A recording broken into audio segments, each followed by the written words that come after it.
Perkenalkan, nama saya Karis Rafael Bidonarta dengan NIM 2103102112. Di sini saya akan memenuhi tugas dari ilmu filsafat dari Bu Iwin. Yang pertama, jelaskan pengertian filsafat, fungsi filsafat ilmu, dan apa saja yang dikaji dalam filsafat ilmu. Filsafat berasal dari kata Yunani, philosophia, yang berarti cinta terhadap kebijaksanaan.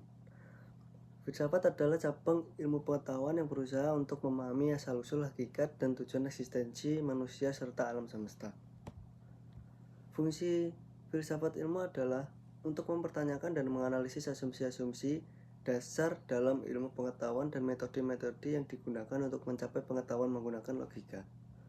Topik yang dikaji dalam ilmu filsafat antara lain epistemologi, metodologi, ontologi.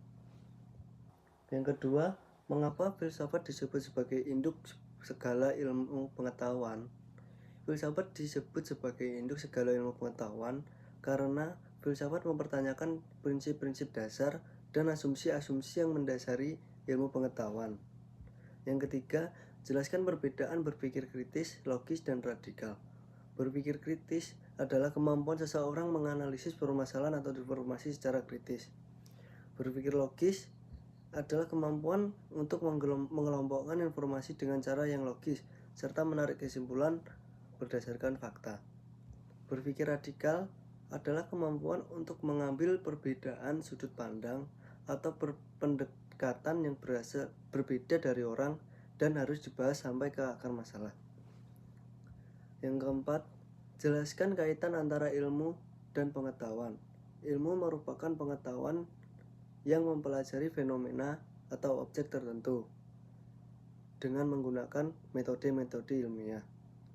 Sedangkan pengetahuan adalah hasil dari pemahaman dan informasi yang dimiliki oleh seseorang tentang suatu hal atau topik tertentu.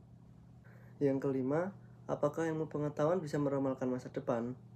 Ilmu pengetahuan memiliki kemampuan untuk meramalkan masa depan dalam beberapa situasi tertentu, namun tidak bisa meramalkan masa depan dengan akurasi 100%. Contohnya dalam fisika yang telah terbukti konsisten dalam memprediksi peristiwa-peristiwa alam yang akan terjadi. Yang keenam, jelaskan penggolongan ilmu filsafat yang membahas tentang keberadaan. Ilmu filsafat digolongkan menjadi dua kategori besar, yaitu ontologi atau metafisika yang membahas tentang sifat dan keberadaan entitas atau objek.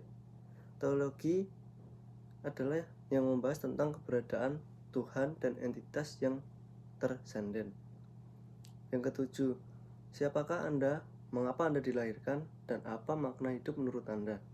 Saya adalah manusia yang dilahirkan menurut Tuhan dan kehendak Tuhan.